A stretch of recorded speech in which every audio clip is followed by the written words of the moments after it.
Welcome to a new story from Jenin. Can a human mind change the course of history in a single moment? Can it create a weapon that doesn't fire a bullet, yet wipes out an entire city? In this video, we'll tell the full story of a genius man. He saved America, destroyed Japan, and was eventually crushed by his conscience. This is not just a story of science, it's a tale of regret, blood, and endless psychological torment. It's the story of Robert Oppenheimer, the father of the atomic bomb. At 1 a.m. on the night of August 6, 1945, three American B-29 planes took off, crossing the Pacific Ocean toward a specific target. As dawn broke, the planes reached their final destination. From an altitude of 10,000 meters, the crew felt a strange pride. They held in their hands the fate of tens of thousands of people, and they had every right to feel that way. These weren't ordinary warplanes. One of them carried the deadliest cargo in history, the first atomic bomb ever. At exactly 8:15 a.m., the tragedy began.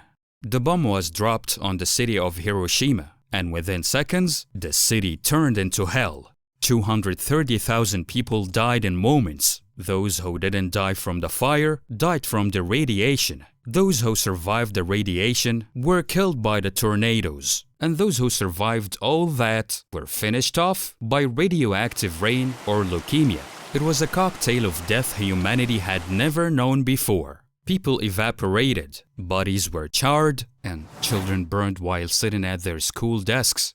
A little girl named Hiroko, 7 years old, was in her classroom. When the fires broke out, her teacher carried her and two other children and fled to a small boat. In the middle of the river, Hiroko looked at her teacher and said, "I am going to die now. My lunchbox has sandwiches my mom made. Give them to one of my friends. And if you meet my mom, don't tell her I burned."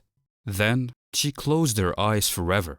That evening, thousands of miles away, America was celebrating. And on August 9th, the second bomb was dropped on Nagasaki. But who created this hell? It was the man the newspaper later described as the one who ended the war with the push of a button. His name Robert Oppenheimer, born in 1904 to a German Jewish family. He was a genius from a young age, fluent in math, rare languages, and loved solitude. At Cambridge University, he once tried to poison a professor he hated and nearly went to prison were it not for his parents' intervention. At 23, he earned a PhD in nuclear physics. He later joined the Manhattan Project, the secret operation that built the atomic bomb. In the deserts of New Mexico, on July 16, 1945, the first atomic bomb was tested. When Oppenheimer saw the explosion, he said, "Now I've become death, the destroyer of worlds." A month later, the bomb fell on Hiroshima, then Nagasaki. Japan knelt, and America celebrated. But Oppenheimer, he sat alone, chain-smoking, tormented inside, and repeating, "My soul is being eaten by scorpions." On August 17th, he met President Harry Truman and told him, "Sir, I feel my hands are stained with blood."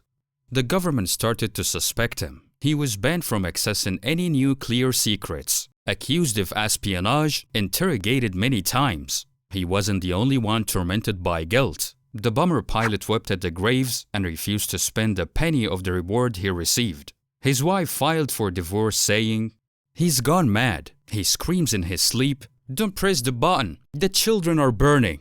Oppenheimer died in 1967 from throat cancer without ever winning the Nobel Prize. But his name will forever live on as the greatest genius and the most regretful man in history. Oppenheimer's brilliance created the weapon that ended the war, but he couldn't end the torment of his own conscience.